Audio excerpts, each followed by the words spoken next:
so I had talked to Dusty, and he said, "Yeah, come on down to Florida. We'll do something." I didn't know till the other day. I got down to Florida, and I went in and told him, I said I didn't want to use my name because I didn't want anybody knowing. I left home. My dad didn't know. So I said, and he said, "Well, maybe you'll go be Michael Tham Houston." And I was like, "Okay, that works, you know."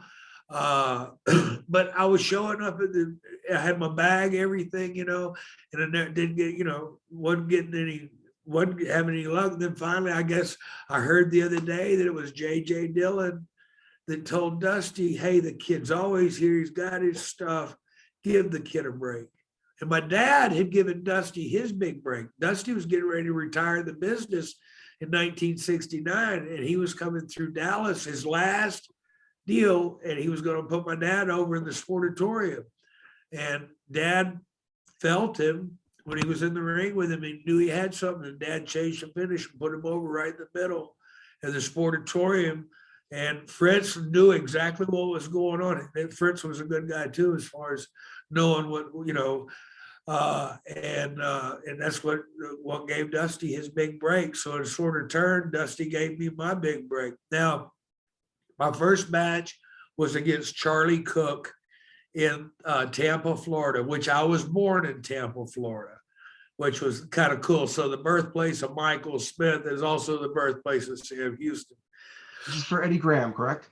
For Eddie Graham, yeah. Eddie Graham, got it. So the second day is Tampa TV, which is Wednesday. You had Tampa TV on Wednesday. So, you know, they're trying to discourage me out of the business.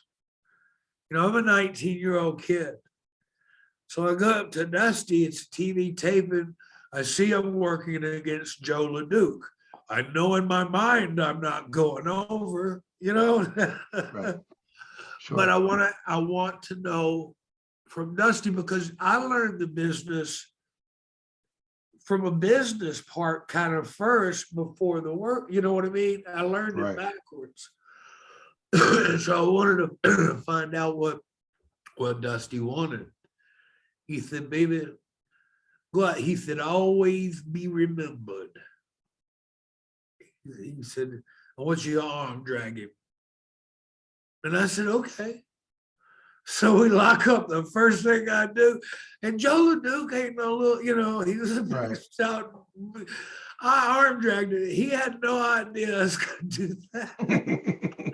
I locked up, boom, hit him with that arm drag. Oh, he tore me up. He backed me up, tied me up in the ropes, and he beat on me, and he beat on me. I mean, Dusty was pissed about it a little bit. And I told Dusty, I said, "Don't be." I said, "It's good for the business." You know, I knew what I'm in for, you know, and I already knew coming up second generation, I'm going to have heat with the guys anyway, because they think I'm getting some sort of special privilege. I never had any kind of special privilege. You know, I worked hard. I busted my ass.